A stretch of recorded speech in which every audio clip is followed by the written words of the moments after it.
Et on retrouve tout de suite Bernard Veil avec ses invités dans son émission Parlons Patrimoine.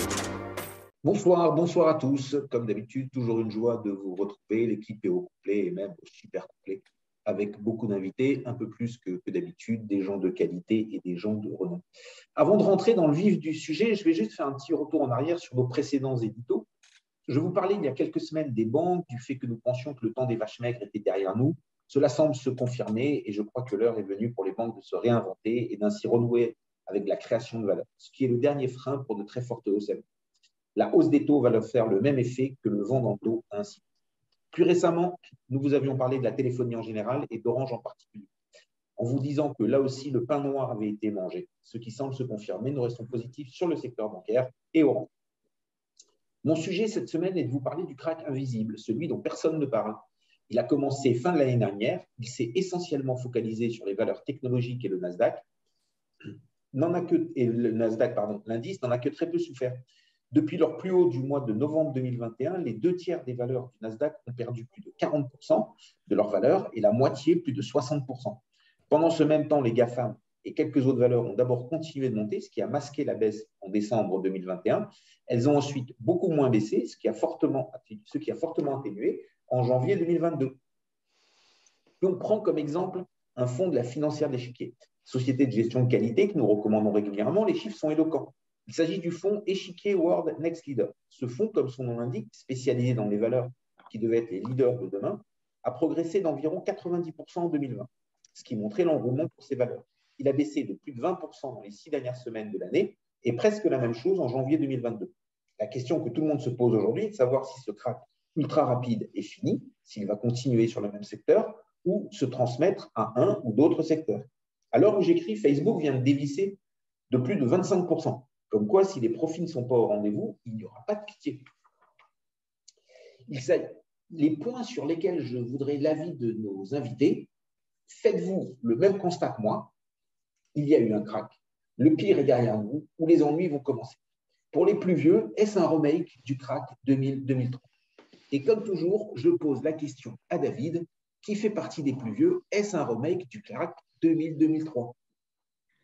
Alors, je ne le pense pas, mais Bernard, vous faites bien de faire allusion à ce krach parce que c'était de loin le plus douloureux.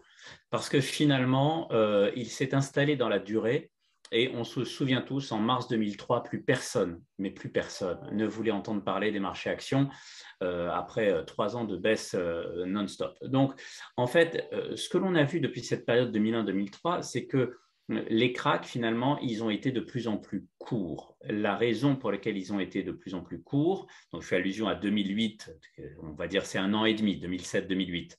Puis, derrière, on a eu 2011, là c'était devenu quelques mois. Puis après, on a eu 2015, pareil, c'était un mois. Après, c'était un trimestre en 2018, etc. Et en fait, ce qui a changé depuis, c'est que les banques centrales sont devenues beaucoup plus agiles, beaucoup plus réactives. Et donc, je pense qu'elles ne laisseraient pas les marchés s'installer dans une spirale extrêmement négative, tout simplement parce qu'elles savent qu'il y a des effets pervers sur le reste de l'économie. Donc, voilà pourquoi je ne pense pas qu'on soit dans un scénario à la 2001-2003, ce qui ne veut pas dire que les marchés doivent monter en ligne droite et bien au contraire, effectivement, il faut que les marchés respirent. Et le problème de ces derniers temps, c'est qu'on s'est un petit peu trop habitué à avoir une volatilité absente, un petit peu sous-morphine grâce à l'action des banques centrales. Voilà. Alors, Thibaut Prébet de la financière Arbevel nous a fait l'amitié de venir. Ils ont un fonds disruptif, donc pas Next Leader comme la financière d'échiquier, mais un fonds qui va chercher aussi des modèles de demain. Alors, Thibaut, ce fonds, il souffre plus que d'habitude, il vous inquiète. Comment vous voyez les choses? Non, on est tout à fait content des opportunités que ça donne pour les capacités de ceux qui peuvent entrer. On n'est toujours pas très satisfait quand il y a un fonds qui baisse. On constate comme vous qu'il y a eu un crash sur les valeurs techno. Ce qui est intéressant, c'est de noter que ce crash me paraît légitime aux US en partie et pas tellement en Europe. C'est-à-dire qu'aux États-Unis, on avait eu un certain engouement des particuliers pour la bourse, un certain intérêt pour la technologie compte tenu des performances du Nasdaq, hein, qui a quand même quadruplé en 10 ans. Et un certain nombre de valeurs finissaient par se payer 10 fois, 20 fois, 30 fois le chiffre d'affaires y compris pour des sociétés qui n'étaient pas rentables. Et ça, c'est toujours quelque chose qui est quand même relativement inquiétant, au point que l'argumentaire pour de nombreuses sociétés européennes, c'était regardez, on est beaucoup moins cher que nos petits copains américains. Dans ce cadre-là, cette correction de ces valeurs, qui a surtout lieu en novembre et début décembre, était logique, bienvenue. Quand on constate les corrections qu'on a eues même sur des GAFAM qui perdent 15 à 20% malgré des résultats qui sont, il faut bien le dire, tonitruants, on est déjà dans quelque chose qui paraît un peu moins logique. Et puis, la goutte d'eau reste les valeurs européennes qui subissent des baisses qui sont équivalentes alors qu'on a des niveaux de valorisation qui n'ont plus rien à voir. Une analyse d'une société comme ST Microelectronics qui sort des résultats incroyables et qui va désormais se payer 15 fois les résultats semble quand même assez difficilement compréhensible. Notre lecture, elle est simple, hein. On est dans des marchés de flux, des marchés de panier. Aujourd'hui, les gens ne veulent plus de ce genre de valeurs technologiques. Face à la vigueur et la qualité des résultats de ces sociétés qui sont peu touchées par les hausses de matières premières, c'est quelque chose qui va revenir sans aucun problème. On a déjà eu ces épisodes de volatilité. Le dernier était en mars l'année dernière. Je ne sais pas si vous en souvenez, on avait déjà eu ce genre de baisse qui était assez violente. Et on considère que les perspectives restent très porteuses dans la mesure où la microéconomie et les résultats vont rester tout à fait dynamiques. Après, c'est les épisodes de volatilité. Les marchés se disent si les taux montent, les résultats futurs valent moins que les résultats présents. Donc, allons dans des sociétés qui sont plus dans le présent. Il semble que ce mouvement est peut-être allé un peu trop loin, surtout sur les sociétés qui sont déjà rentables. Ce qu'on appelle le PEG, c'est-à-dire le rapport entre les multiples de valorisation et la croissance des sociétés de notre fonds, est maintenant au plus bas historique. Ça veut dire qu'on a un rapport entre la croissance et la valorisation qui est historiquement bas. Donc, pour nous, une situation qui arrive, qui n'est jamais agréable, mais qui fournit plus des opportunités de se positionner ou de se renforcer qu'une véritable crainte pour les mois à venir. Merci. Alors, Teddy Cognier de Fentum qui nous présentera sa société et quelques fonds tout à l'heure. On va le faire intervenir. Teddy, il faut mettre en place votre micro pour qu'on vous entende. C'est bon. Voilà, parfait. Ouais. Alors, avant de vous laisser donner votre avis, je voudrais juste une réaction sur un des propos de Thibaut. Thibaut a dit c'est légitime aux US et beaucoup moins légitime en Europe. Vous partagez pas, et ensuite vous donnerez un avis un petit peu plus général. Alors, en ce qui concerne, oui, la baisse des valorisations sur le secteur technologique, c'est vrai qu'on l'a constaté nous aussi sur un de nos fonds qui s'appelle MindFirst Global Equity, qui a 30% de valeurs qui correspondent à ces valeurs technologiques US, qui a fortement subi une baisse aussi en termes de valorisation. C'est vrai que je partage ce qui a été dit dans le sens où effectivement, en Europe, on n'est pas exactement sur exactement les mêmes thématiques qui ont été touchées aux US. Et pour notre part, c'est vrai que même si notre proportion de valeurs techno européennes est assez faible dans le fond, on constate quand même qu'elles ont parfois un peu mieux résisté que les US. Et c'est vrai que peut-être les investisseurs ont quand même fait une sorte de discrimination entre les deux régions vis-à-vis des différentes politiques qui sont menées économiques et monétaires entre les deux zones. Pour notre part, c'est vrai qu'on a une vision chez MindFirst qui est très axée globalement quand même sur les actions européennes. Et nous, on pense plutôt positivement qu'on aura une orientation positive, notamment sur les actions qui ont été soumises à des volatilités assez fortes à cause du coronavirus, bien entendu. Et on pense notamment que même s'il y a des mesures de confinement qui peuvent subsister, des variants qui peuvent subsister, il y a une capacité de nuisance quand même du virus qui a nettement diminué, car les progrès médicaux et les progrès vis-à-vis des vaccins ont été très forts quand même sur les derniers trimestres, et on pense que le marché quand même l'a plutôt bien retenu. Très bien. Alors, autour de Maël, alors Maël, on va vous demander votre avis aussi, mais avant de donner votre avis, juste réagir sur un des propos de David Calfon qui nous étalait les cracks depuis 2000, enfin depuis 2001-2003, en nous disant ils sont de plus en plus courts.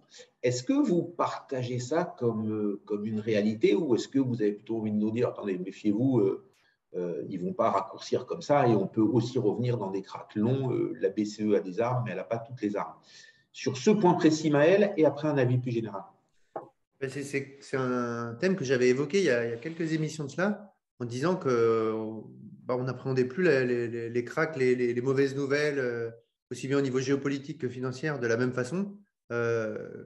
ce que je disais, il y a quelques années, le 11 septembre, ça a duré quand même un bon moment pour arriver malheureusement au Bataclan où ça avait été digéré financièrement parlant, on s'entend bien, en 2 jours. Donc les marchés, ils appréhendent pas de la même façon les mauvaises nouvelles. Et c'est un peu le constat que je ferais, hein. Aujourd'hui, on a le risque inflationniste, on a la Russie avec l'Ukraine. Donc on a quand même un contexte géopolitique et financier qui est quand même pas très apaisant, dirons-nous, pour les marchés financiers. Néanmoins, je partage tout à fait l'analyse de tout le monde en disant que c'est temporaire, hein, ça va se redresser très rapidement. Donc, je pense que c'est vraiment quelque chose, on en parlait tout à l'heure, hein, je ne peux pas vous dire en combien de temps, mais je pense que courant de l'année, enfin, dans les quelques semaines à venir, ça va repartir.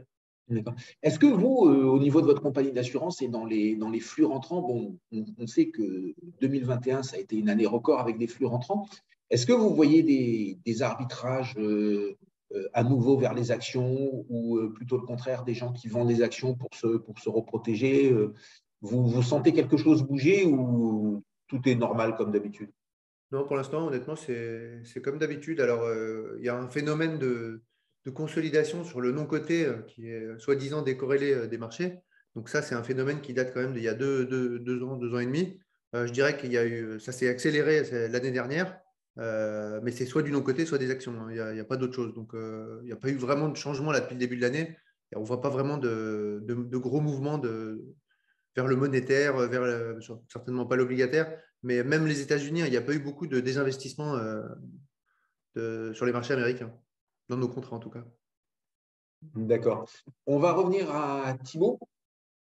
Alors, Thibaut, une question sur les cracks ne seront plus longs. Est-ce que vous aussi, vous partagez cet avis en vous disant que c'est fini les cracks comme 2001-2003 c'est vrai, je me rappelle très bien de cette époque. Voilà, en 2003, c'était la fin du monde et puis c'est tout. Et puis ceux qui avaient des actions, ils étaient condamnés à les garder, il ne se passerait plus rien.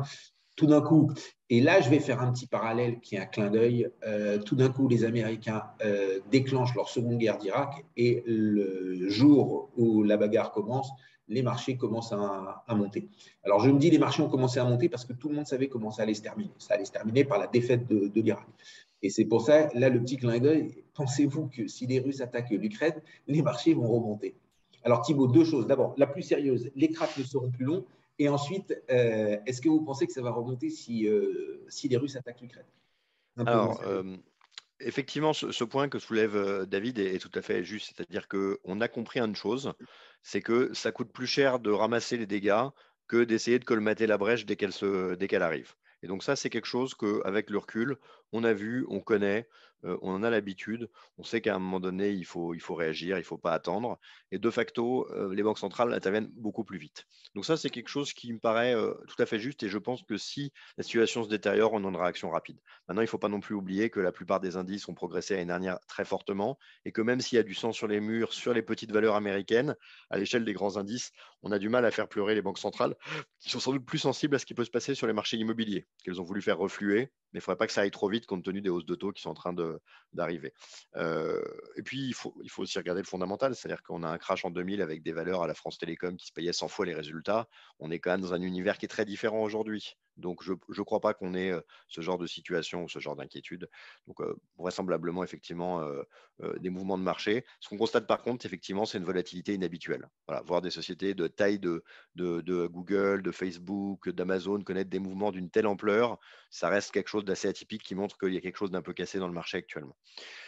Sur la guerre, écoutez, c'est vraiment très difficile à dire. Il y a une phrase que j'aime bien, qui est une phrase de joueur d'échecs, qui dit une menace est toujours plus forte que son exécution. Voilà. Il y a quelque chose qui est de dire que si ce risque se matérialise, à quelque part, il serait un peu derrière nous. Toute la difficulté étant de bien évaluer quel est ce risque. Si c'est quelque chose qui ressemble à la Crimée, c'est-à-dire une petite annexion, le marché sera peut-être très content d'en rester là.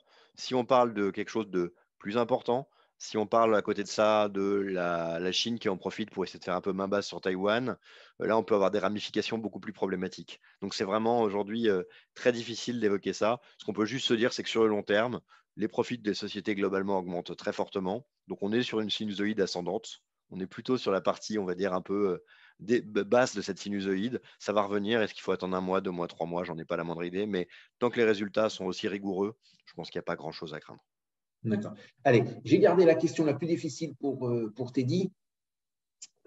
Alors, Teddy, la question la plus difficile, ça va être de conclure avant de laisser la parole à David qui va nous faire son point marché. Et surtout, à l'intérieur de votre conclusion, j'aimerais bien vous entendre sur les GAFAM. On n'a pas eu l'habitude de les voir baisser parce que pour l'instant, c'était que des bonnes nouvelles, que des beaux résultats. Mais est-ce que ça peut changer et est-ce qu'eux aussi pourraient être soumis, comme tous les acteurs du marché, à la hausse, à la baisse voilà, et on sait tous, nous, les financiers, que les arbres ne montent pas au ciel. Le temps est peut-être venu pour qu'ils s'arrêtent de monter. Il ne faut jamais oublier que Apple était une société à un moment qui a failli faire faillite. Donc voilà, une petite conclusion en 1 minute avec un petit focus sur les GAFAM. Et ensuite, ce sera au tour de David et de son point marché. Alors, conclure, c'est vrai que c'est toujours l'exercice le plus difficile, mais bon, beaucoup de choses très justes ont été dites. Hein. Globalement, pour Fentum et donc les autres sociétés que je représente, MindFirst et Tenea, on est assez d'accord sur le fait que les banques centrales seront capables de réagir beaucoup plus vite et qu'elles ne vont pas attendre que la forêt brûle avant d'appeler l'ensemble des pompiers. Donc, globalement, la réactivité des banquiers centraux et la coordination surtout des banquiers centraux aideront le marché et l'amèneront, nous l'espérons, plutôt dans le bon sens et surtout cela ira rassurer les investisseurs. Ensuite, il est vrai que les différentes incertitudes géopolitiques, ça, elles ont toujours existé hein, par le passé, elles existeront toujours. Est-ce que la Russie va envahir l'Ukraine? Est-ce que ce sera une petite ou une grande annexion? Franchement, on n'en a tous aucune idée, je pense. Tout ce que l'on sait, c'est que globalement, les ensembles des acteurs n'ont pas intérêt à ce que ça dégénère. Donc, on espère que les dirigeants seront assez intelligents pour trouver, on va dire, un accord qui sera sûrement très difficile afin que l'économie et bien sûr les populations soient les moins touchés et que ça n'affecte pas globalement la reprise économique qui est quand même une reprise économique sur laquelle on est suite à cette sortie, on est sur la sortie de la pandémie. Donc, on fait confiance aux différents acteurs pour que d'une part, ils agissent de manière coordonnée et qu'ils agissent surtout en bonne intelligence. Après, les incertitudes géopolitiques, on les a toujours eues, on les aura toujours, quels que soient les contextes de marché. En ce qui concerne les GAFAM, effectivement, on a eu une forte baisse, mais on a eu aussi une forte hausse quand même durant la période coronavirus. Hein. Quand on observe les performances de ces différentes entreprises sur cette période, elles sont assez impressionnantes, elles sont souvent à 3 chiffres. Donc, il est vrai qu'il y a une petite quand même correction qui était potentiellement aussi nécessaire. Hein. Il fallait un petit peu aussi que le marché et ce secteur respirent un peu sur cette thématique. Nous, ce qu'on a clairement constaté, c'est que globalement, la tendance reste sur le long terme plutôt haussière. Et encore une fois, c'est la capacité de dégager des résultats et des bénéfices sur ces entreprises est encore une fois très importante. Un exemple très simple, je prends l'exemple par exemple, prenons Tesla et notamment le thème de la mobilité électrique. Aujourd'hui, contre toute attente, quand on regarde les ventes mensuelles de voitures électriques, que ce soit par exemple en Allemagne ou en Chine, elles représentent 15%. C'est contre toutes les attentes des différents analystes qui s'attendaient à quelque chose de moins. Et on voit quelque part que la progression est très forte et elle sera de plus en plus forte. Alors bien sûr, après, il faut être vigilant et savoir choisir les bons acteurs et que ce soit les bons acteurs en aval ou en amont. Mais globalement, ce sont des entreprises qui ont toujours su se rénover, toujours su se remettre en question et s'adapter au contexte de marché. Vous nous direz tout à l'heure si vous avez du Tesla dans vos portefeuilles. Et là, on va passer à David pour ne pas prendre trop de retard. À tout à l'heure, Teddy. David, point marché. Bonjour à toutes et à tous. C'est un plaisir de vous retrouver pour une nouvelle chronique des marchés sur lesquels, décidément, on ne s'ennuie jamais. Donc, globalement, nous sommes toujours en mode correction, avec des baisses depuis le début de l'année qui s'établissent à moins 5% sur les actions européennes, moins 6% sur les actions américaines et moins 10% sur le Nasdaq. Alors, depuis que nous nous sommes parlé, nous avons eu 2 événements qui ont eu un impact significatif sur les marchés. Le discours de Christine Lagarde lors de la dernière réunion de la Banque centrale européenne et la publication des chiffres de l'emploi américain. Alors, on va commencer par la Banque centrale européenne. Vous vous souvenez, il n'y a pas si longtemps, on était au mois de décembre, Christine Lagarde nous avait dit qu'il n'y aurait pas de hausse de taux en 2022 dans la zone euro. Et bien jeudi, la Banque centrale a finalement changé son diagnostic sur l'inflation et ouvert la porte à une normalisation de la politique monétaire plus rapide que prévu. Alors, ce changement est venu un peu comme une surprise, puisque, en effet, dans la déclaration des actions de la BCE, il n'y a pas eu de changement par rapport à la position préférente. Néanmoins, Mme Lagarde, pendant la conférence de presse, a clairement fait passer le message sur l'inquiétude unanime du Conseil des gouverneurs concernant l'inflation, et elle a indiqué finalement qu'elle ne resterait pas les bras croisés. Elle a également suggéré la possibilité que l'objectif que s'est donné la BCE en termes d'inflation, 2%, puisse être atteint plus rapidement que prévu. Alors, le marché a réagi très fortement à ce changement de contexte et maintenant, les marchés intègrent désormais dans leur prix 4 hausses de taux dans la zone euro. Alors, ce sont des hausses de taux à 0,10 chacun sur l'année 2022. Tout ça pourrait commencer dès cet été.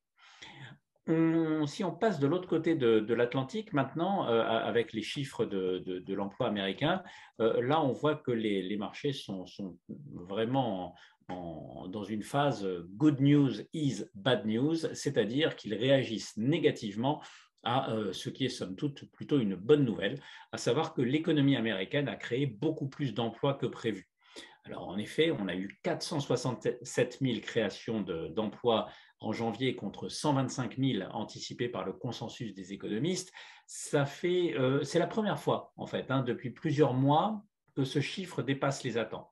Et si cela ne suffisait pas, les créations d'emplois des 2 derniers mois ont été révisées positivement de plus de 700 000 emplois. Alors c'est colossal, mais il faut savoir que cette révision est quand même liée à des changements de méthodologie. En un mot, le message à retenir, c'est que le marché du travail américain reste tendu. Un taux de chômage à 4% reflète déjà un niveau historiquement faible, même si on est au-dessus de ce que l'on avait vu pendant la crise sanitaire. On était à 3,5 avant la crise sanitaire. Mais il est évident que le marché du travail américain reste dans une situation de tension importante. Alors, la politique monétaire actuelle, d'une politique extrêmement accommodante, semble en fait totalement dépassée et elle n'a vraiment plus lieu d'être. D'autant plus que les salaires continuent de progresser. On a eu une hausse en glissement annuel de 5,7%, un chiffre que l'on va retrouver, bien entendu, dans les prochaines statistiques du premier trimestre 2022 sur le coût du travail. Donc voilà une ambiance toujours très axée sur le durcissement des politiques monétaires, les hausses de taux d'intérêt à venir. Et pendant ce temps, alors que les marchés actions baissent, les entreprises publient des résultats qui sont dans l'ensemble très solides. En un mot, vous avez des cours des actions qui baissent, vous avez des bénéfices qui montent, ce qui signifie que les valorisations s'ajustent rapidement. Alors, on n'est pas encore sur ce que les anglo-saxons appellent un screaming buy, mais on s'en rapproche petit à petit et je pense que c'est ce qui nous servira de force de rappel dans les semaines ou dans les mois à venir. Et c'est sur cette considération que je vous rends la parole, Bernard. Merci. C'était très clair. Alors, on va un peu essayer de réagir là-dessus et de voir, bon, ce que vous décrivez, c'est assez positif.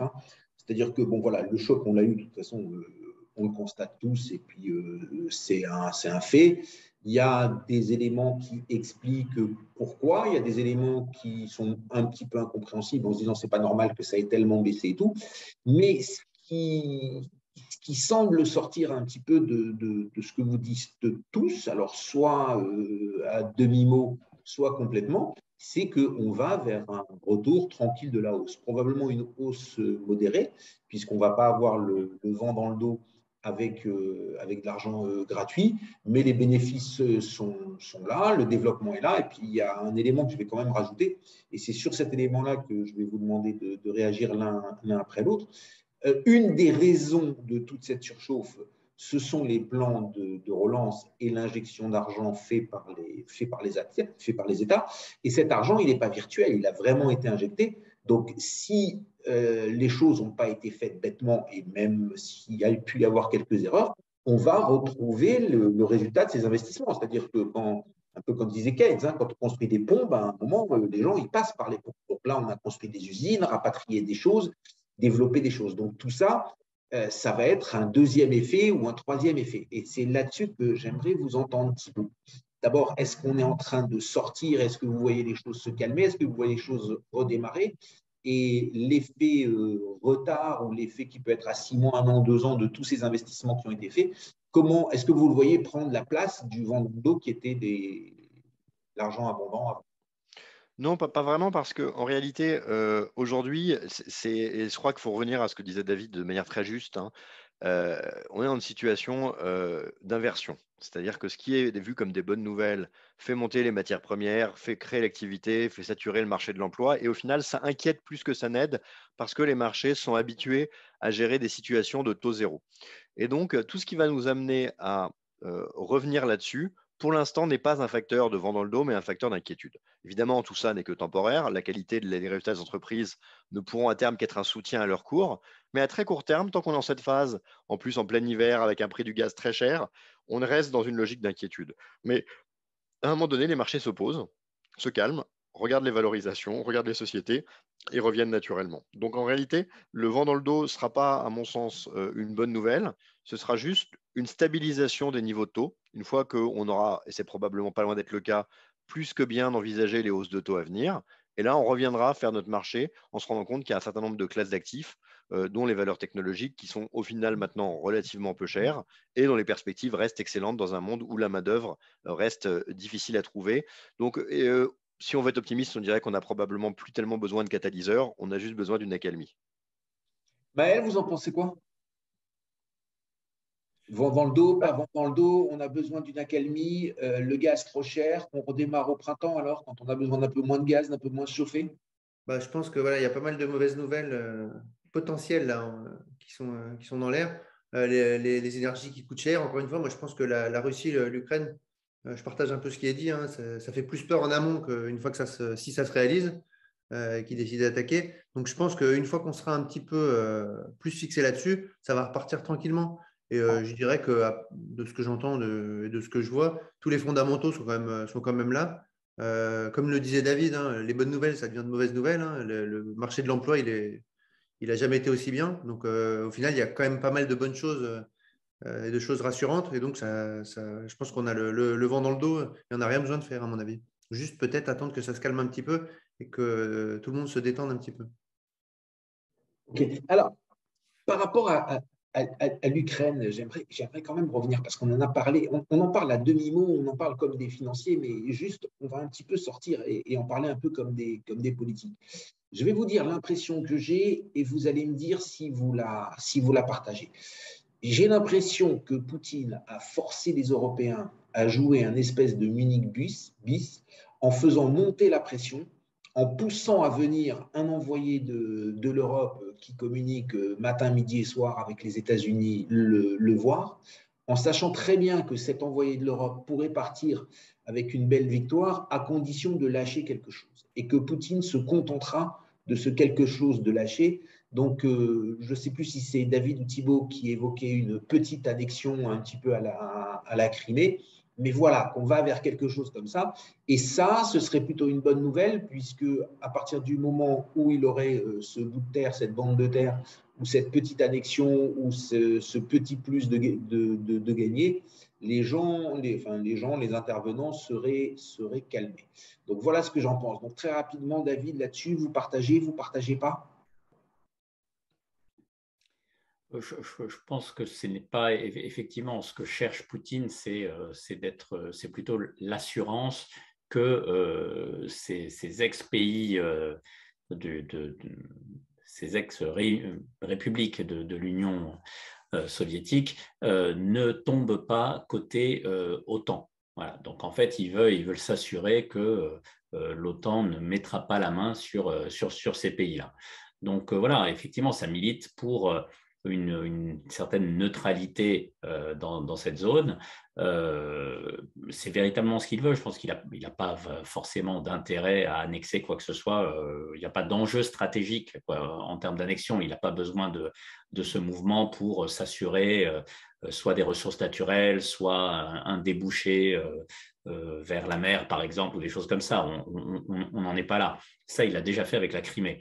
Donc là, c'est véritablement, effectivement, il a fait un pas en avant il fait une menace pour essayer effectivement d'avoir une contrepartie. Cette contrepartie, c'est assez clair, c'est l'assurance que la zone d'influence occidentale ne s'étendra pas trop près de ses frontières.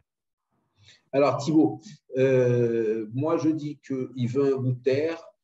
David dit non, il veut plutôt l'assurance qu'on n'ira pas plus loin que l'Ukraine et que de toute façon l'autre, enfin qu'on n'ira pas plus loin que la Pologne, on va dire. Et donc que l'OTAN n'ira pas en Ukraine.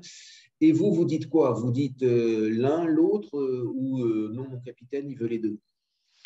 Moi, je dis, pour être honnête, que j'en sais rien. C'est-à-dire que je constate que nos compétences là-dessus sont souvent avérées fausses sur tous les sujets géopolitiques et que globalement, ce n'est pas un sujet qui me paraît aussi crucial d'un point de vue.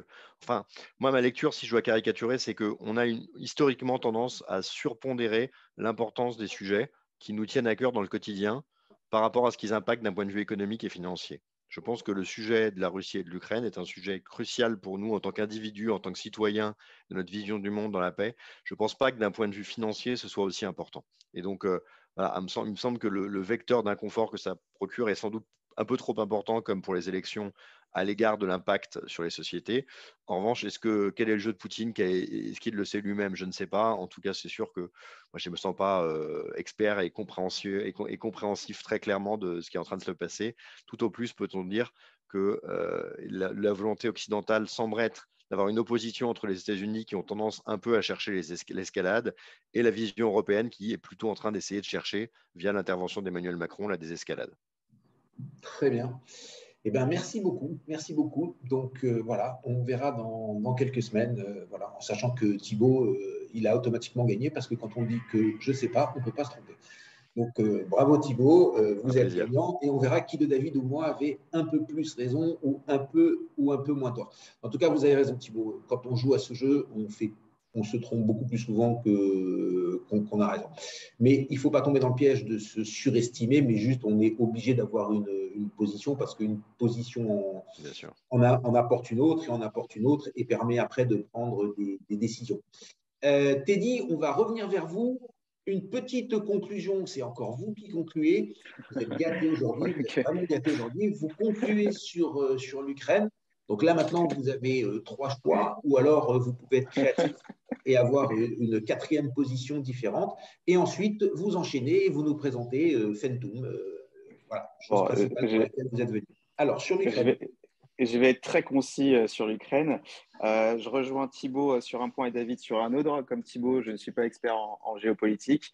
Mais comme David, je pense tout simplement pour voilà, m'intéresser un peu à ce sujet-là qui me tient à cœur, mais pour le coup, qui a un impact, je pense, effectivement économique et financier un peu plus faible que d'autres sujets, simplement Poutine veut s'assurer on va dire, assurer son territoire et sa zone des pays satellites en ne voyant pas des missiles de l'OTAN près de ses frontières. Je pense qu'il y a aussi un sujet qui est peut-être potentiellement aussi simple que ça, demande qui a été refusée dans un premier temps par les États-Unis d'ailleurs.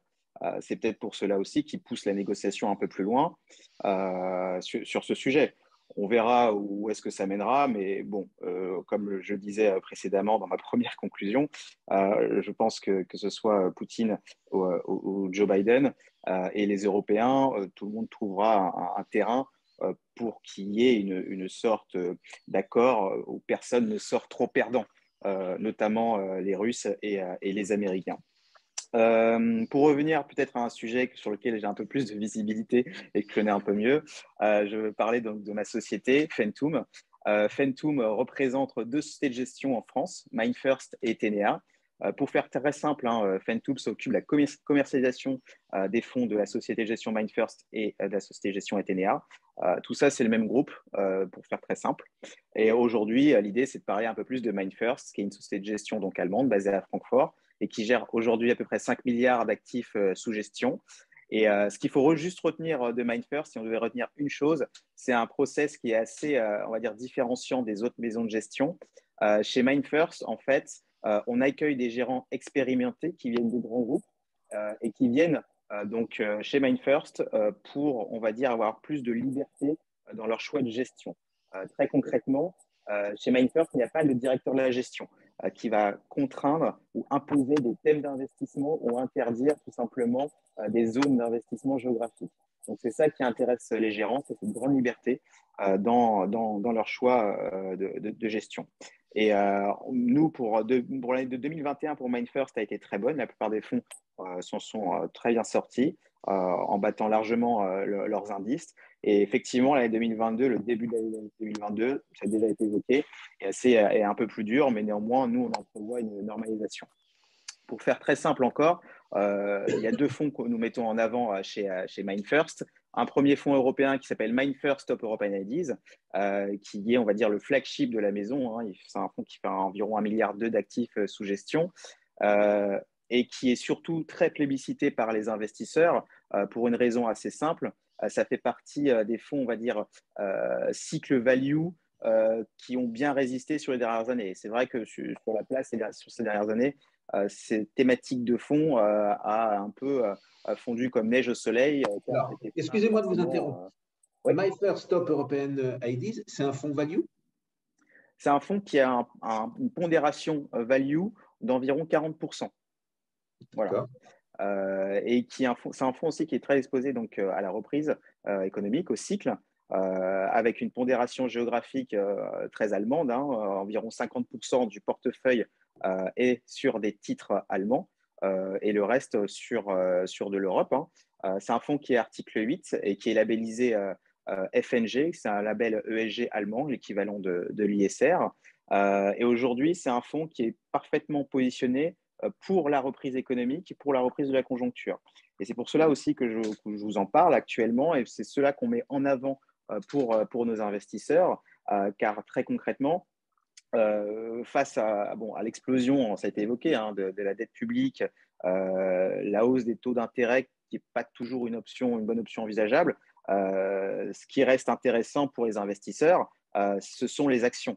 Et nous, on recommande les fonds actions, notamment ce fonds action européen qui est plutôt bien positionné pour, on va dire, profiter de la hausse des marchés. Je vais encore vous poser une question sur ce fonds.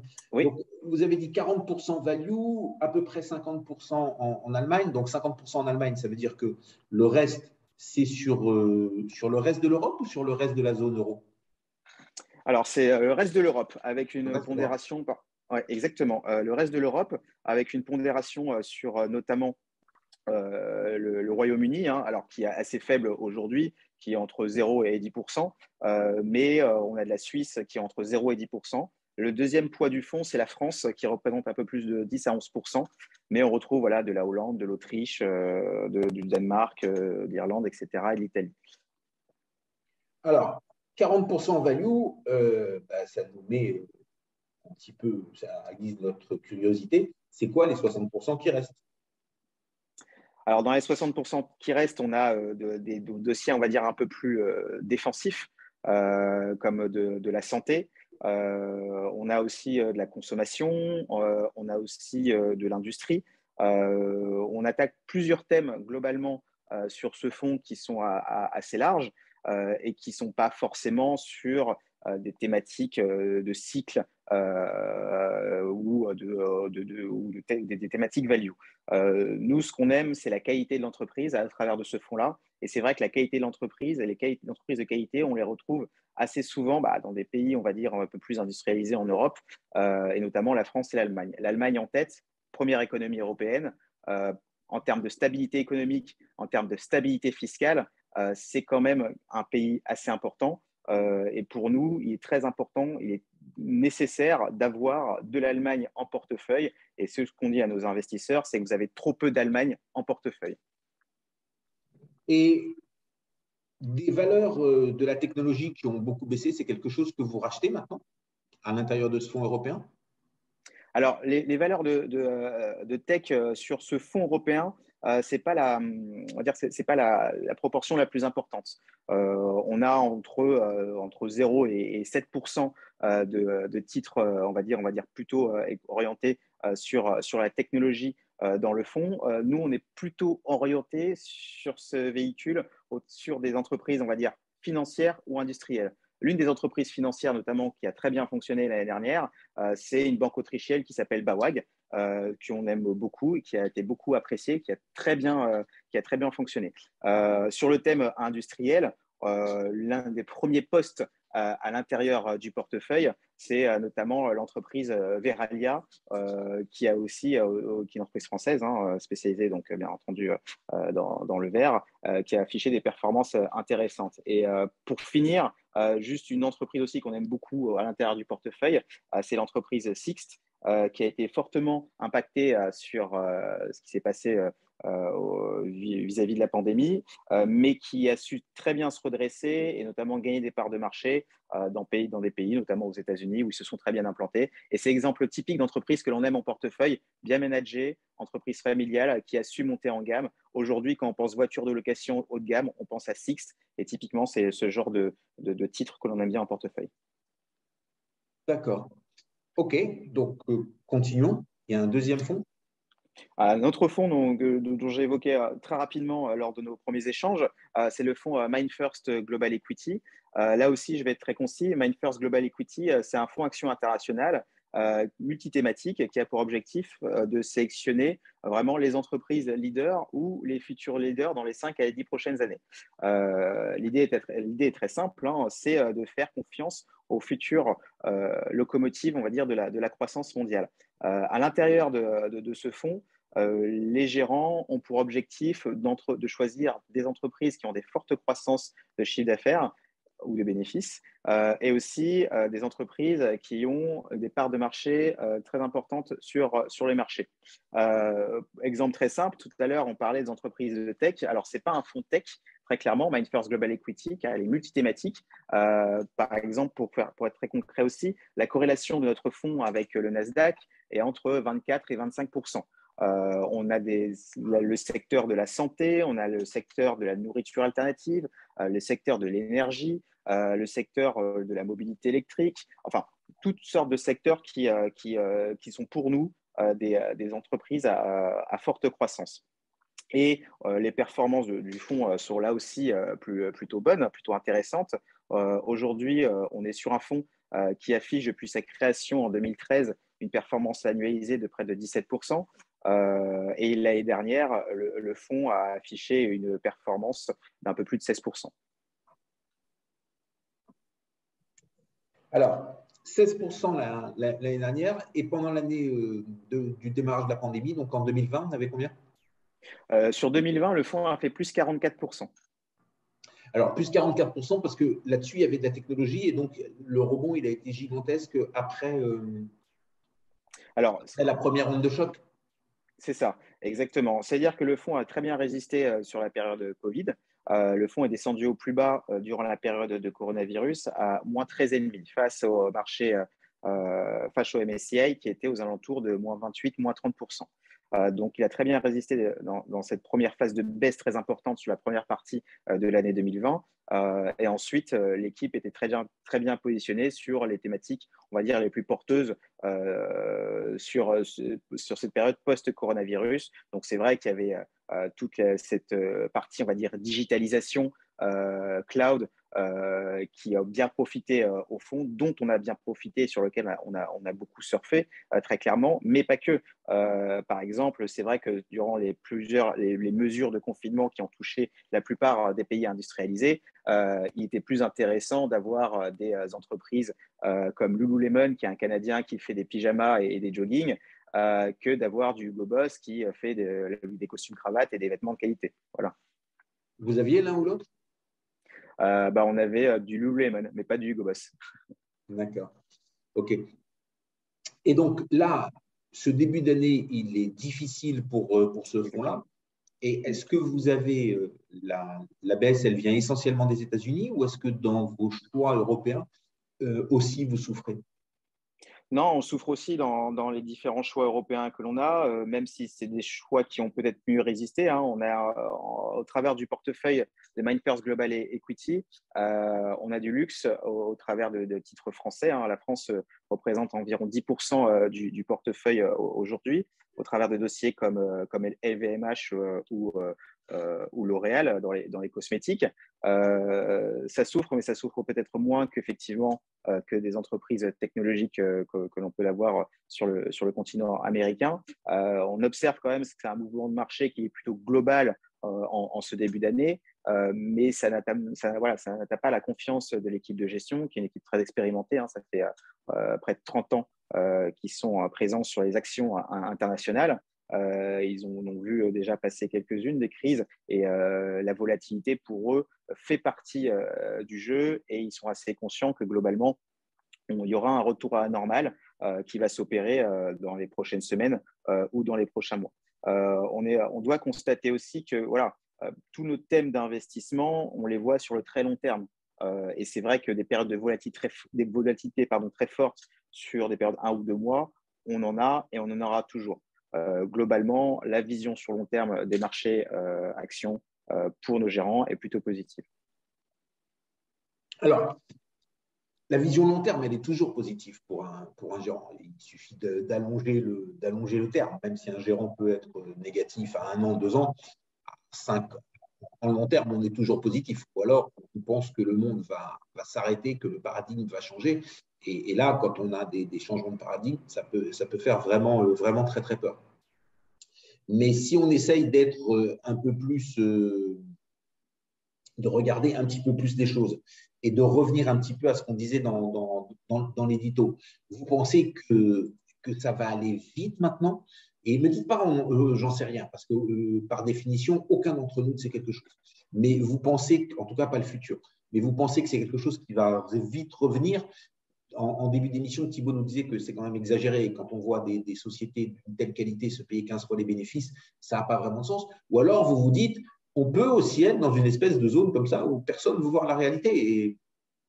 Et puis, on peut rester, ma foi, avec, pendant 6 mois, 9 mois, 10 mois, avec ces ratios, ce qui, à la limite, n'est pas très grave pour quelqu'un qui rentrerait. Mais là où je voulais en venir, c'est est-ce que vous êtes sûr ou est-ce que pas sûr, mais est-ce que vous êtes très serein sur le fait qu'il n'y aura pas un deuxième choc derrière qui viendrait faire une rebaisse de 10% ou de 15%?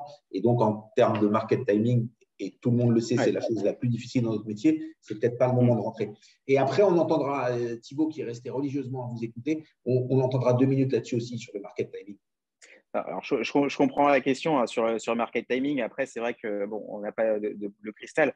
Mais quand on prend actuellement les données que l'on a sur le marché et que ce soit sur le plan microéconomique et macroéconomique, nous ne pensons pas que nous allons rester dans cette zone tampon, comme vous le citez, de 6 à 9 mois où les marchés vont rester sur ces niveaux de ratio et sur ces PE. À moins que il n'y ait un événement grave mondial, là encore, effectivement, ça changerait la donne. Mais avec les données actuelles, nous ne pensons pas cela. Nous pensons que les investisseurs ont besoin d'être rassurés dans un premier temps et que les banquiers centraux agissent toujours maintenant et vont agir de manière coordonnée et beaucoup plus rapide qu'auparavant. Et surtout, on pense que les investisseurs vont commencer à faire un petit peu le tri et donc d'où la sélection de valeurs, d'où la sélection de titres qui est très intéressante dans ce moment-là pour les investisseurs. On pense très clairement que les marchés vont reprendre une hausse légère dans les prochaines semaines, à moins qu'il n'y ait un événement, on va dire, macroéconomique assez grave qui puisse entacher cette reprise. On ne va pas rester sur ces niveaux de valorisation éternellement. Bien. Merci beaucoup Teddy pour ce partage. On va demander à Thibaut de conclure sur votre présentation. Voilà, vous avez eu 2 conclusions, on va lui laisser la dernière. Et ensuite, ce sera au tour d'Olivier Tubetti d'Excellence de nous parler de la SCI. Alors, Thibaut, en essayant d'être le plus précis possible sur ce market timing et sur ce risque qui est une deuxième onde de choc ou quelque chose comme ça. Oui, absolument. Écoutez, le risque est une deuxième onde de choc, elle existe. Il ne faut pas se mentir. Aujourd'hui, c'est quoi? C'est assez simplement le fait qu'on doit avoir, bêtement, une accalmie sur les niveaux de taux et sur l'emballement qu'il y a sur ces hausses de taux pour la Réserve fédérale, la Banque centrale, qui s'ajoutent tous les 3 jours. On parlait de 3 hausses de taux, puis de 4, puis de 6. Quand ça va se calmer, on va se poser, regarder, voir que les valeurs ne sont pas si chères et ça va se revenir tranquillement. Ça peut être dans 2 mois, ça peut être assez vite. Moi, je pense qu'on est allé vraiment loin et qu'on arrive à des zones d'achat. Mais de toute manière, le point culminant, c'est des discours de banquiers centraux qui disent qu'il faudrait voir à se calmer. Et ça, je pense qu'on n'en est plus très loin. Très bien. Alors, est-ce que vous pensez que le moment est venu de revenir par palier?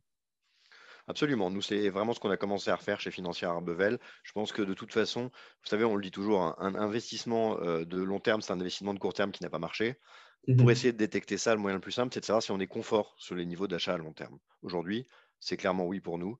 Après, avec toutes les limites qu'on peut avoir, on est confiant sur le fait qu'acheter aujourd'hui sur les niveaux actuels, c'est plutôt une bonne idée. Très bien. Merci beaucoup, Thibaut. Merci beaucoup d'être venu. Merci beaucoup de nous avoir fait partager votre savoir, votre expérience. Merci à tous. Teddy. La partie sur les fonds est maintenant terminée et on va passer avec Olivier Tubetti d'Excellence qui va nous parler de la SCI. Bonsoir, Olivier. Ah, on ne vous entend pas, Olivier. Olivier, on ne vous entend pas. Il faut mettre votre micro. Vous devez… Voilà, ça va être mieux comme ça, non? Voilà, là, c'est parfait. Merci beaucoup, Olivier. Donc, pour vous présenter, c'est la première fois que vous venez nous voir. On apprécie. Exact. Vous avez plus de 20 ans d'expérience en ingénierie patrimoniale. Vous êtes passionné par le digital et vous avez cofondé Excellence, une maison d'édition innovante. Tous ensemble, vous avez créé un logiciel Easy by Excellence qui permet à son utilisateur, des gens comme moi, de travailler mieux et 10 fois plus vite pour délivrer un conseil patrimonial de haut niveau. Les retours de la profession sont très positifs, vous le savez, je le sais, c'est très bien, c'est bien parti, on en est très content pour vous. Et on fera un point dans 12 mois, dans 15 mois pour voir comment tout ça se développe. Aujourd'hui, vous êtes venu beaucoup plus modestement nous parler de la SCI et tout particulièrement de la SCI à l'IS. Exact. Eh bien, écoutez, bonsoir Bernard et bonsoir également à tous les auditeurs et auditrices qui nous écoutent. Alors effectivement, donc c'est un vaste sujet, la SCI, Société civile immobilière. Alors c'est un véritable couteau suisse, on va dire, dans la gestion d'un patrimoine en France, qui permet de gérer, détenir et transmettre un bien immobilier, mais pas que. Aussi, on peut détenir avec une société civile un patrimoine mobilier et des actifs professionnels. On peut notamment s'en servir, c'est une forme juridique qui revient régulièrement quand on crée un holding, et c'est un outil donc d'autant plus intéressant dans un contexte international. Mais il faut d'abord l'appréhender vraiment sous l'angle juridique avant de s'intéresser, on va dire, au choix du régime fiscal IR ou IS. Alors, pour bien comprendre les choses, on va se mettre dans la peau d'un entrepreneur ou d'une dirigeante qui a fait le choix d'acheter ses locaux professionnels via une SCI et de les louer à son entreprise. Alors, bien souvent, au bout de quelques temps, elle revient voir ses conseils, surtout si effectivement la personne est un petit peu seule au départ pour créer sa SCI et puis lancer les opérations. Bien, elle se dit, tiens, je paye beaucoup trop d'impôts sur mes revenus fonciers français. Si j'avais investi via une société à l'IS, peut-être que je n'en serais pas là. Et finalement, quel serait le coût fiscal d'un passage de ma SCI à l'IR à l'IS? Est-ce vraiment intéressant pour moi, le régime de l'IS? Alors, avant de répondre à cette lancinante question, est-ce que le régime de l'IS, c'est vraiment la martingale, le schéma magique, la pierre philosophale qui permettrait de transformer un investissement, par exemple, avec un rendement faible, en un investissement avec un rendement d'OP de 2 x 2 x 3?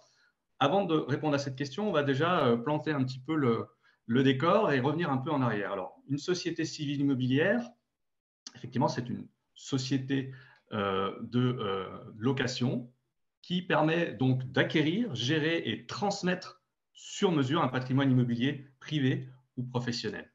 Alors, la loi française est applicable à toutes les sociétés civiles, dont le siège social est situé en France, France métropolitaine, départements, régions d'outre-mer et autres collectivités territoriales. Alors, c'est véritablement un sujet de droit français.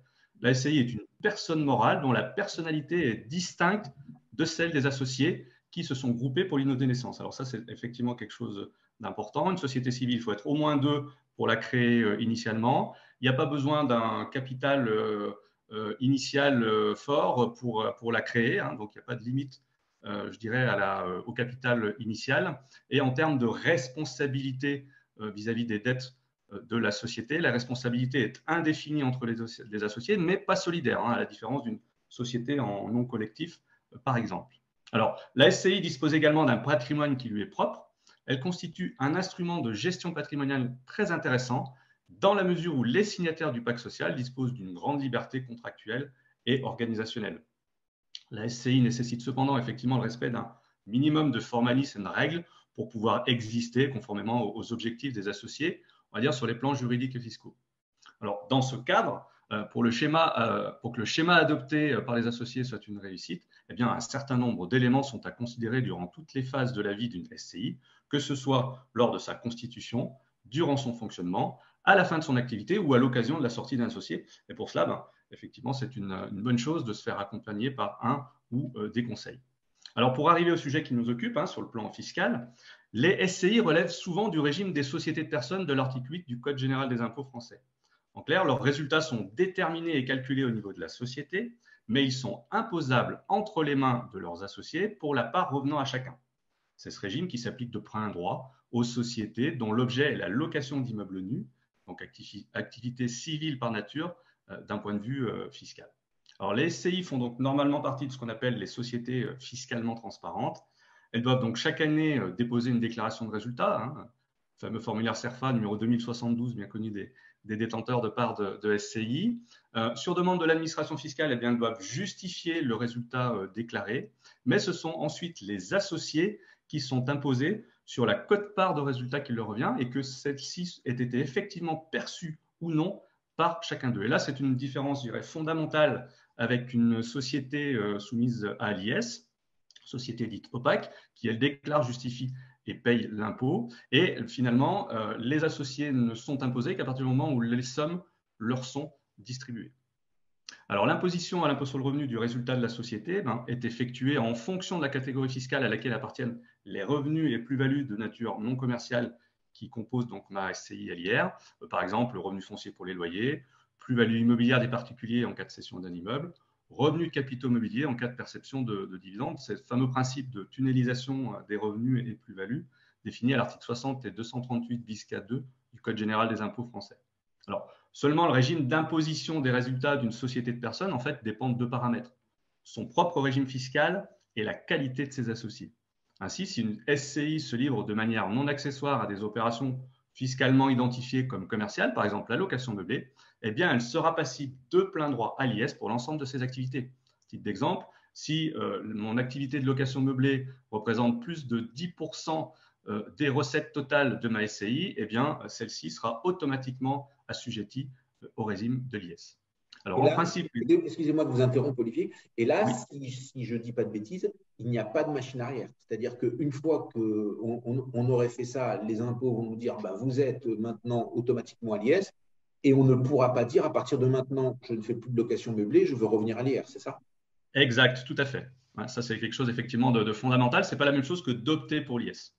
Alors, en principe, les associés ont également la possibilité de soumettre volontairement la société civile de location au régime des sociétés de capitaux, mais là, c'est un choix volontaire à la différence de ce qu'on vient d'évoquer. Et cette option, alors exercée dès la création ou en cours de vie de la société, elle devient irrévocable après 5 ans.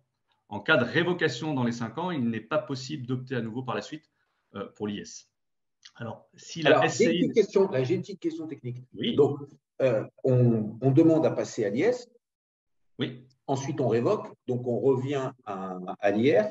Et là, on va dire qu'on fait un petit peu de Airbnb et on se retrouve dans le cas où normalement, on est obligé d'aller à l'IS. Qu'est-ce qui va se passer là? Alors en fait, il faut savoir que quand on opte comme ça pour l'IS, il y a il y a des frottements fiscaux qui ne sont pas effectivement forcément à négliger. Le premier faussement fiscal, c'est par exemple sur les droits de mutation à titre onéreux de l'ordre de 5%, hein, quand on a apporté à la société des biens immobiliers. Hein, si on a constitué la société en numéraire, ben à ce moment-là, il n'y a pas de frottement fiscal sur les droits d'enregistrement. Deuxième frottement fiscal, ben ça va être effectivement l'arrêté des comptes au niveau de l'imposition du résultat, hein, jusqu'à la date de l'option. Et puis, eh bien, il y a l'imposition des plus-values latentes avec deux choix de figure. Hein. Soit je décide de rester, soit je décide d'être imposé immédiatement. À ce moment-là, ben, les compteurs, entre guillemets, sont remis à zéro, notamment du point de vue de l'amortissement fiscal. Et puis sinon, autre option, ben, je décide de faire finalement comme si ma SCI avait été à l'IS depuis le départ. Et donc, à ce moment-là, eh bien, on a un amortissement qui est, on va dire, a déjà été consommé jusqu'à la date d'adoption et qu'il le sera après. Donc, effectivement, faire attention avec ce yo-yo et les conséquences fiscales potentielles.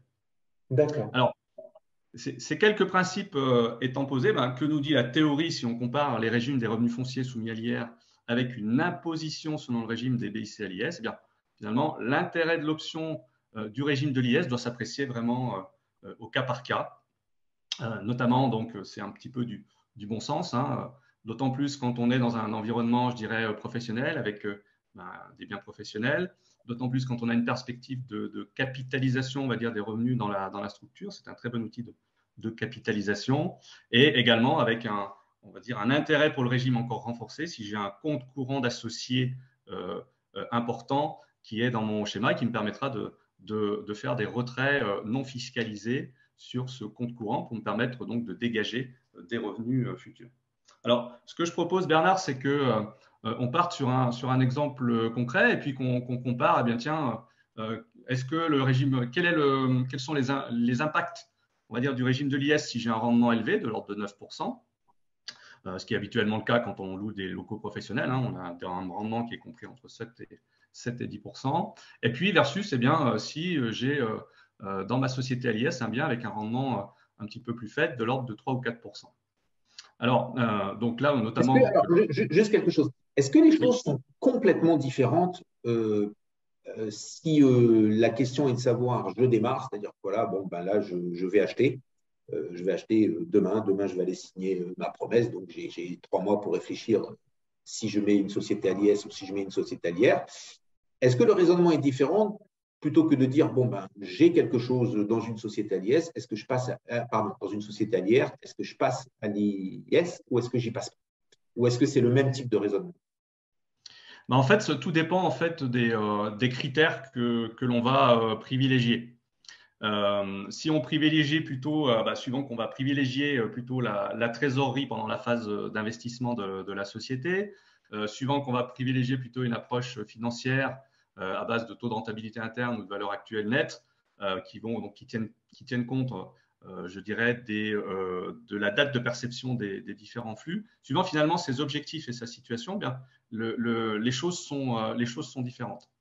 Par exemple, là, au cas d'espèce, donc vous pouvez retrouver cet exemple-là sur les articles que j'ai publiés récemment sur LinkedIn ou sur la page entreprise d'Excellence avec un L et un S notamment. Et bien, ce qu'on constate, c'est que, par exemple, avec un taux de rendement brut élevé de l'ordre de 9%, un financement massif par emprunt sur une quinzaine d'années, et une tranche marginale d'imposition à l'IR de 30% pour le foyer fiscal de l'entrepreneur associé de la SCI qui va acquérir le bien immobilier, eh bien, si notre premier critère, c'est quelle va être la somme nette cumulée dans la poche de l'associé à l'issue de son investissement sur 20 ans, hein, que ce soit pendant les phases d'acquisition, détention, et puis une fois que la société a cédé le bien et puis a été dissoute, à ce moment-là, au cas d'espèce, sur un investissement de 850 000 € réalisé dans l'exemple, eh bien, il n'y a pas une réelle différence entre l'IR et l'IS. En revanche, si on regarde d'un petit peu plus près et si on priorise la maximisation de la trésorerie de l'associé durant la période de détention, hein, notamment pendant la durée d'emprunt, et bien là, le régime de l'IS gagne haut la main. Pourquoi? Parce que dans le régime de l'IS, au bout de 2-3 ans, je peux soit capitaliser des sommes dans ma société, soit les distribuer à l'associé, hein, ça c'est notamment dû au fait que je peux amortir sur un plan fiscal mon bien immobilier à l'IS, versus un investissement à l'IR où c'est l'associé qui va mettre la main à la poche chaque année et de manière plutôt conséquente, vous le verrez dans l'exemple pendant toute la durée de l'emprunt. Maintenant, si on a un autre critère, effectivement, et on se laisse guider par une vision, je dirais, purement financière de l'investissement, en privilégiant, comme je le disais tout à l'heure, les indicateurs de taux de rentabilité interne, valeur actuelle nette, qui tiennent compte de la date à laquelle sont perçues les dépenses ou les recettes, le match ici est encore clairement à l'avantage de l'IS. Parce qu'on a un taux de rentabilité interne de l'ordre de 17% dans le premier cas, versus un taux de rentabilité interne de 7% dans ce second cas. Enfin, alors, si on privilégie… Je vais vous interrompre encore une fois. Vous avez pris comme exemple, l'exemple, vous disiez une détention pendant 20 ans. Comme on sait que dans la détention avec l'IR, au bout de 30 ans, on n'a plus aucun impôt à payer, est-ce que ça changerait la donne si on poussait jusqu'à 30 ans?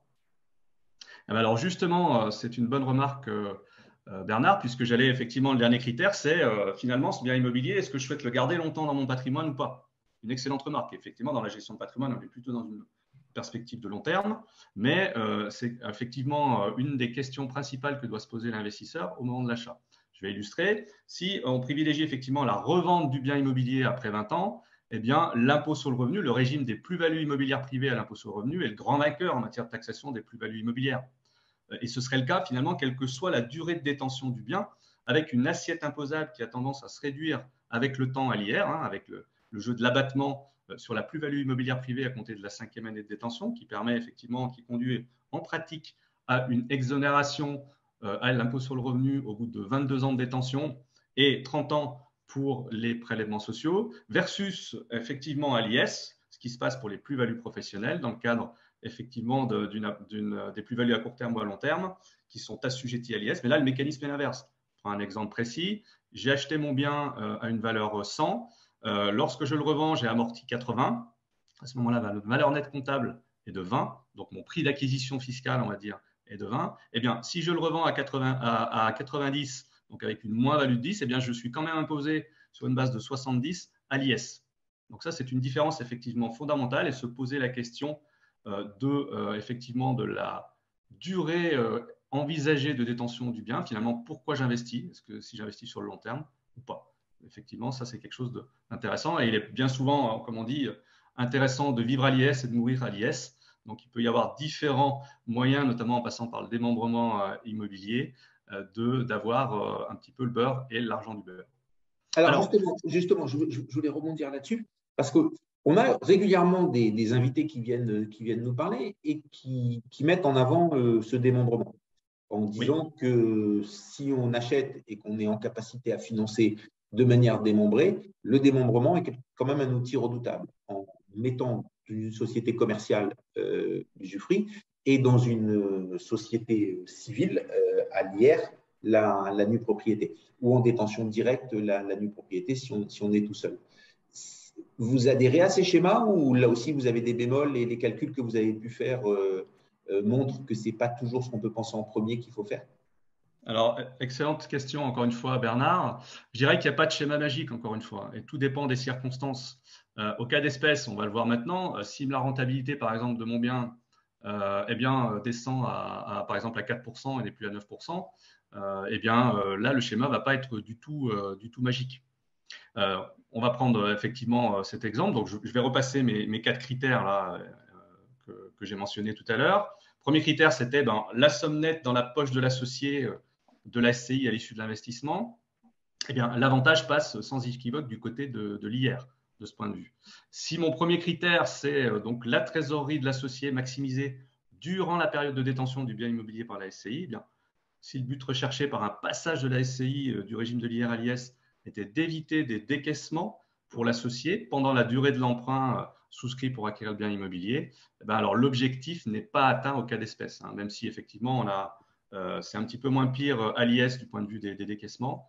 En revanche, l'associé doit quand même mettre la main à la poche et de manière plutôt conséquente. Alors, à noter qu'en principe, comme effectivement les déficits que se cumulent sur cette période ne permettraient pas ultérieurement à l'associé de la SCI assujetti à l'IS de percevoir les bénéfices engrangés dans la structure.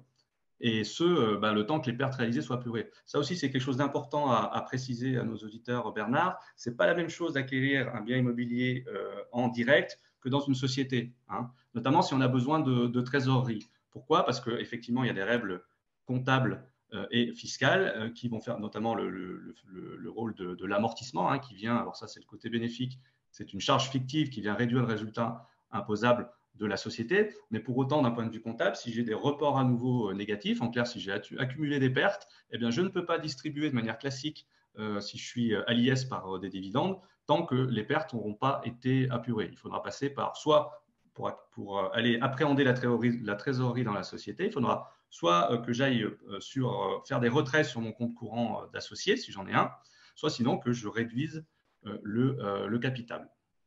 Alors, oui. un petit sujet, une petite question quand même, parce que, bon, ce qui est clair, c'est qu'il n'y a pas de schéma magique, ça vous l'avez dit, beaucoup de vos prédécesseurs l'ont dit aussi.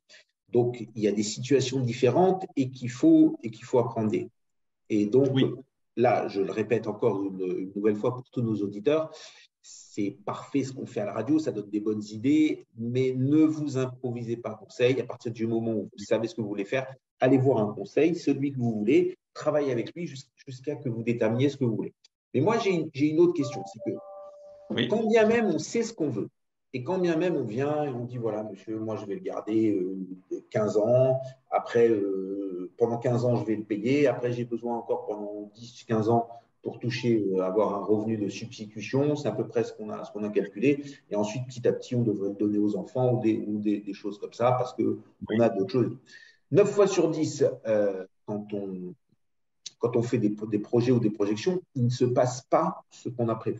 Il ne se passe pas ce qu'on a prévu. Il y a d'ailleurs une maxime que j'adore, je vais vous la faire partager, c'est la suivante: si tu veux faire rire Dieu, parle-lui de tes projets. Voilà, j'adore cette maxime et c'est souvent ce qui se passe. Donc, la question que j'ai envie de vous poser, c'est quelle est la formule la plus souple, la plus flexible et celle qui pourrait le mieux s'adapter à des changements de vie. Donc, si on hésite, quelle est la chose la plus souple qui s'adapterait le mieux à des changements de vie, même des changements de vie qui pourraient être un peu surprenants? Alors, il faut effectivement, avant de s'intéresser au régime fiscal, regarder, bien penser les choses, on va dire, sous l'angle juridique dans un premier temps. Effectivement, ça c'est la base de la stratégie.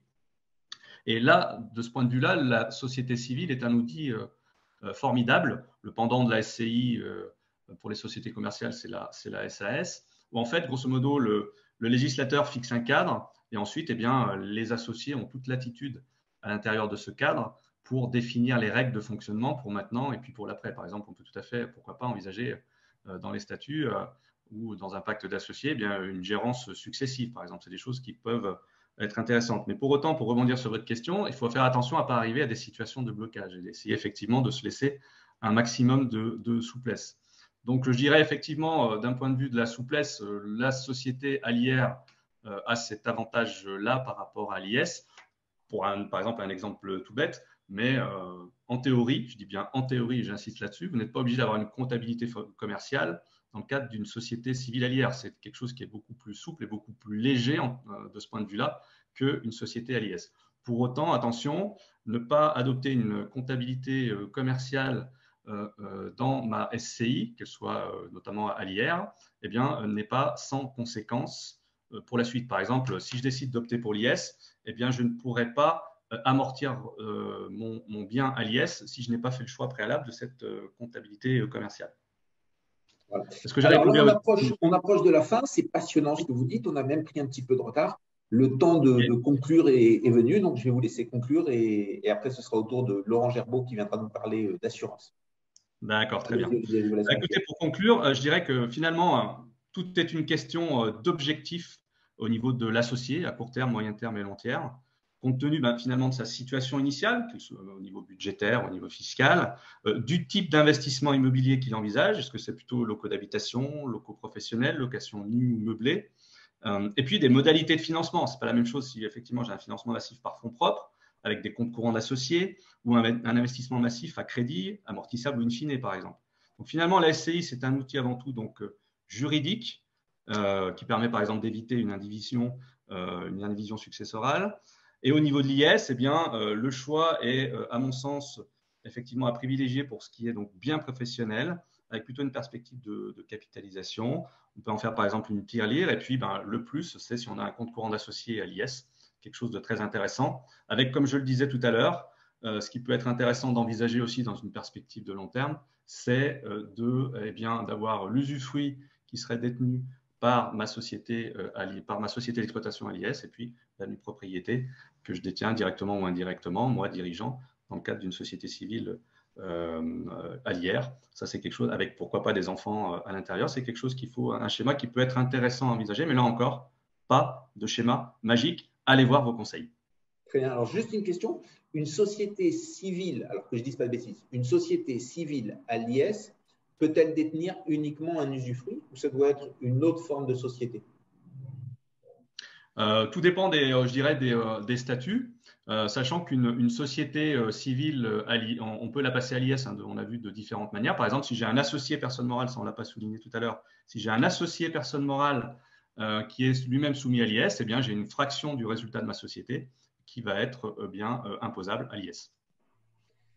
Très bien. Merci beaucoup, Olivier. Merci beaucoup pour ce partage d'excellence. C'était long, c'était dense, mais c'était extrêmement, extrêmement intéressant. Et je précise pour les auditeurs que, bien sûr, les podcasts seront disponibles. Et s'il y a des choses qu'ils ont un petit peu ratées ou qui sont passées un peu vite, ils pourront vous réécouter. Et bien entendu, on est à leur disposition pour les questions. Merci beaucoup. Bonne soirée et à très bientôt. Et c'est maintenant au tour de Laurent Gerbeau. Bernard, au revoir. Au revoir. C'est maintenant au tour de Laurent Gerbeau. Laurent, il va falloir appuyer sur votre micro. Laurent, il faut que vous réactiviez le son. Là, on voilà, super, super. Donc, c'est parfait, Laurent. Bonsoir. Ravi de vous avoir. C'est la première fois que vous venez. Je vois derrière vous un beau panneau AGEAS Seguros. Voilà. Donc, c'est très, très bien. Ça nous met tout de suite dans l'ambiance. Laurent Gerbeau est installé au Portugal depuis plus de 15 ans et est agent général de la compagnie AGEAS. Il est présent avec plusieurs agences à Lisbonne, Alcochete, Villa França de Xira et Loulé en Algarve. Nous allons parler des assurances obligatoires ou non et des pièges à éviter. Et on rentre tout de suite dans le vif du sujet, Laurent. Quelles sont les assurances obligatoires au Portugal? Bonjour Bernard et merci de cette invitation. Alors, on va focaliser un peu sur la partie particulière. Hein, sur les parties particulières, il y a, je dirais, deux types d'assurances obligatoires. Évidemment, l'automobile, tout ce qui est auto, moto et éventuellement vélo. La partie des murs de votre habitation, qui est aussi obligatoire au Portugal. Le contenant n'est pas obligatoire, mais l'assurance des murs, c'est obligatoire. Et éventuellement, une assurance d'accident du travail, si vous avez une employée de maison ou si vous travaillez en tant qu'individuel, l'accident du travail est aussi obligatoire au Portugal. D'accord. Alors, on va commencer par les véhicules. Et là, on va prendre un point important. Donc, auto, c'est sûr que oui. Moto, c'est sûr que oui. Même si c'est une petite moto, 50 cm3, c'est oui aussi, obligatoire? Oui, il faut avoir une assurance. Ensuite, trottinette électrique, vélo électrique. Alors, il est fortement recommandé aujourd'hui aussi d'avoir une responsabilité civile. Okay, qu'est-ce qui se passe?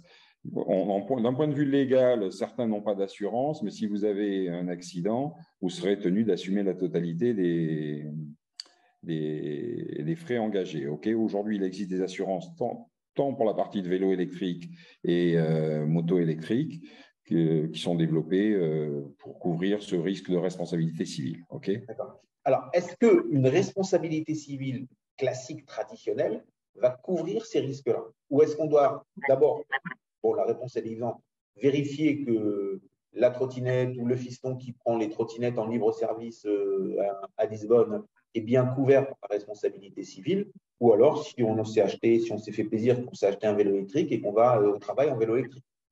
Oui, alors il vaut mieux faire une assurance qui, encore une fois, n'est pas systématiquement obligatoire, mais il vaut mieux avoir une assurance de responsabilité civile. Elle n'est pas forcément prévue si vous avez une responsabilité civile propre, ce qu'on peut appeler responsabilité familiale. Il faut le prévoir, c'est des options. Okay, donc, vous pouvez tout à fait l'intégrer à votre police de responsabilité civile actuelle en voyant avec votre agent d'assurance ou votre assureur. C'est normalement des options qui sont incluses via la responsabilité civile familiale ou via des polices d'accident du travail, d'accident de la personne, okay, où on a des packages pour les vélos, pour les sports, pour les étudiants, etc. Okay. D'accord. Alors, ensuite, sur ces accidents du travail, donc là, c'est quand on est employeur.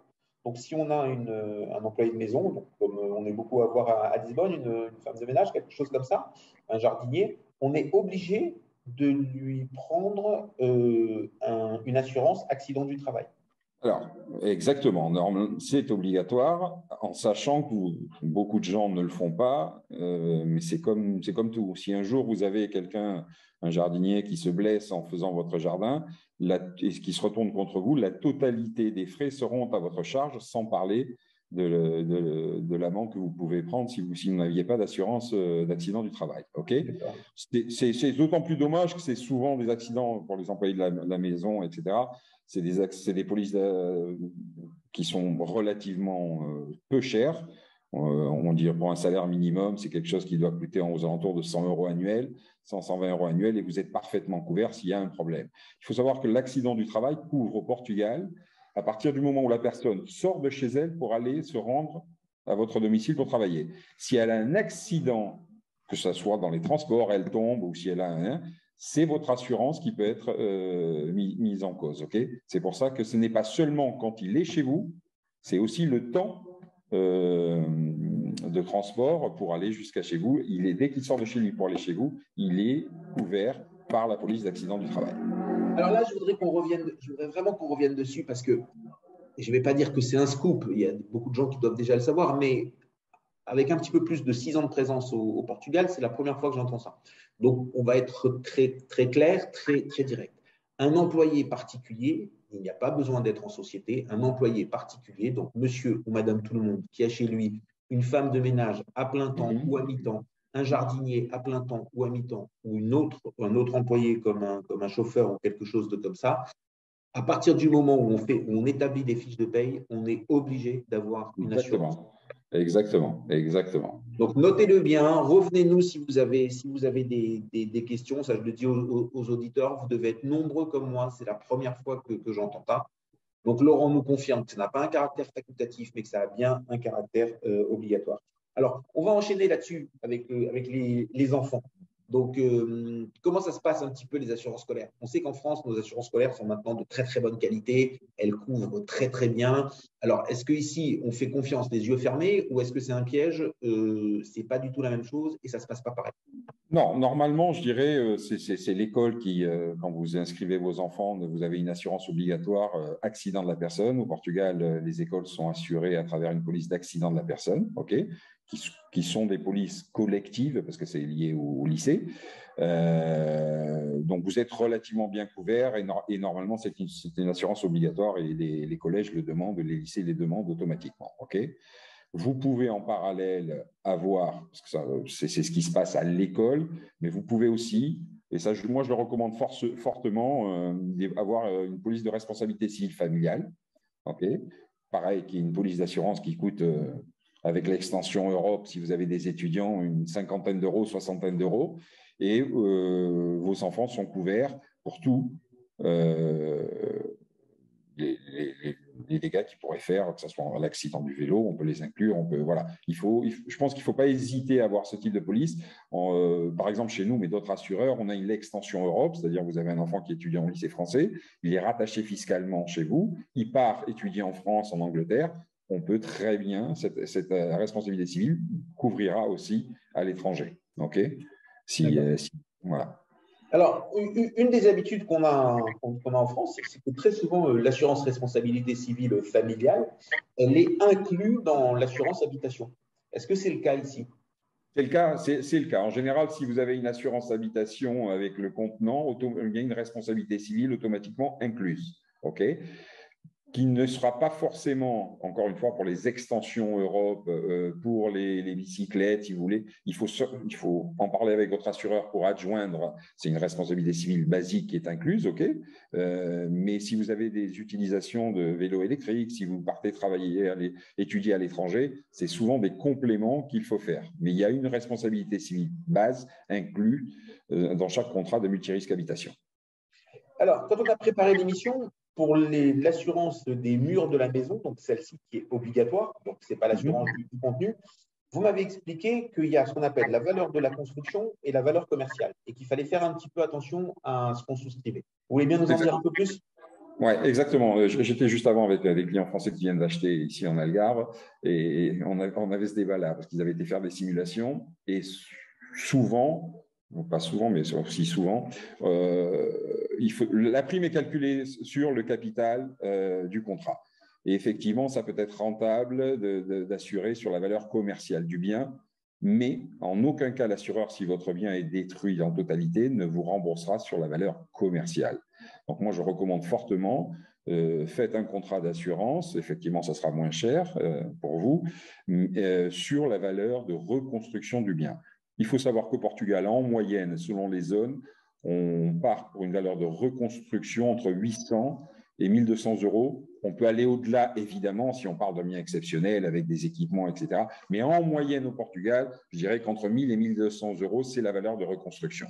Si vous avez un bien qui fait 200 mètres carrés, ça sera entre 200 et 250 000 euros la valeur de l'assurance, alors que votre bien, vous l'avez peut-être acheté 400 ou 500 000 euros. Okay. Si jamais vous l'assurez à concurrence de 500 000 euros, si votre bien est détruit en totalité, jamais l'assureur ne vous remboursera à concurrence de 500 000 euros. Il rembourse la valeur de reconstruction. On le sait tous, le principe des assurances, et on ne fait pas de plus-value sur une assurance. On est couvert sur ce que l'on perd et pas sur des éventuelles plus-values. D'accord. Alors, quand on est dans du logement collectif, donc quand on est dans de l'habitation, des immeubles et des choses comme ça. En France, très souvent, c'est par le biais des administrateurs de biens, donc ce qu'on appelle les syndics, que l'assurance reconstruction, elle est prise. Donc, si on est propriétaire et qu'on loue, très souvent, si le syndic a bien fait son travail, il a une assurance qui couvre tout le monde, qui couvre toute la copropriété, puisqu'autrement, ce serait trop compliqué et d'avoir des espèces de trous comme ça avec de gens pas assurés. Donc, il prend lui-même une assurance, on la retrouve dans les charges. S'il y a un incendie qui détruit l'immeuble, tout sera reconstruit par le syndic et donc on récupérera son bien. Est-ce que c'est le cas aussi au Portugal? Je dirais que c'est très minoritaire. Au Portugal, on a le système, ce qu'on appelle des condominios. Okay, un condominio qui est constitué ou pas. Après, il y a plusieurs cas. Hein. Il y a un condominio qui est constitué. Et le condominio a toute l'attitude de faire une assurance globale pour la totalité des habitants, okay, des propriétaires. Mais ce n'est quand même pas particulièrement développé. En général, chacun est responsable de présenter sa police d'assurance. Il y a des condominios qui négocient pour la totalité du bien, mais ce n'est quand même pas particulièrement fréquent, puisqu'après, il y a des problèmes de paiement, si jamais ça ne paye pas, etc. Il y a des litiges. Donc, souvent, aujourd'hui, je dirais qu'à 90%, les condominios ont souvent une assurance des parties communes, ça c'est obligatoire. Okay. Une assurance des parties communes dès lors que le condominio est constitué, mais en général, à 90%, au Portugal, les gens traitent eux-mêmes de leur assurance de l'immeuble. Ça existe, c'est possible, mais ce n'est pas le plus courant au Portugal. D'accord. On arrive maintenant proche du moment de la conclusion. Est-ce qu'il y a un sujet sur lequel vous voulez revenir, une assurance qui vous tient à cœur particulièrement, une erreur que vous voyez souvent commise, des gens un peu embêtés auxquels vous devez retravailler un sujet, un conseil à donner, allez, un conseil d'amis? Non, je pense qu'il faut, pour moi, la partie où il faut être très, très vigilant, c'est sur la partie multirisque, puisqu'on sait sur la valeur des capitaux qui vont être couverts. Ça, c'est le basique et on rencontre encore souvent au Portugal des valeurs commerciales qui sont assurées alors que ça ne sert pas à grand-chose. Okay. Encore une fois, il y a une exception à ce que je vous dis, c'est si jamais vous faites un prêt dans une agence bancaire portugaise, il faudra assurer la maison sur la valeur du prêt. Donc, c'est-à-dire que ça peut être bien supérieur à la valeur de reconstruction, mais ça, c'est une exigence des banques. Okay, dans le cas où vous ayez un prêt. parce que votre valeur commerciale, c'est 200 000, mais vous avez emprunté 350 000. La banque, systématiquement, que ce soit pour l'assurance vie ou pour l'assurance multirisque, demandera que vous soyez assuré à concurrence du capital de l'emprunt. C'est l'unique réserve que je fais. OK ? Très bien. Là, on est arrivé à la fin de l'émission.